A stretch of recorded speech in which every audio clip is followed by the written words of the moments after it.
قصدي هل مثلا حد جه حاول بس قال لك لا انا ارتبط بس تسيبي مهنه هندسه السيارات؟ بيجي لي ناس زي كده وانا ببعد عنهم يعني. فعلا يعني مش ممكن تضحي بالمهنه علشان خاطر حد حبتيه؟ لا، اضحي انا ليه؟ ايه الثقه دي؟ مش عايزه. لا، اضحي ليه بحاجه انا بحبها وناجحه فيها، وبعدين هو لو بيحبني مش المفروض ان هو يطلب مني حاجه زي كده. بس مثلا افرضي قال لك المهنه كلها اللي حواليكي رجاله، يبقى مش واثق في نفسه، مش واثق فيا وما يعرفنيش وما بيحبنيش.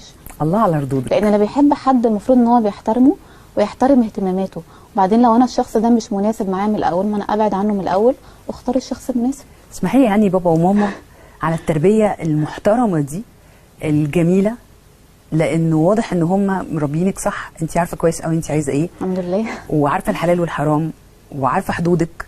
أكيد. وبابا بتقول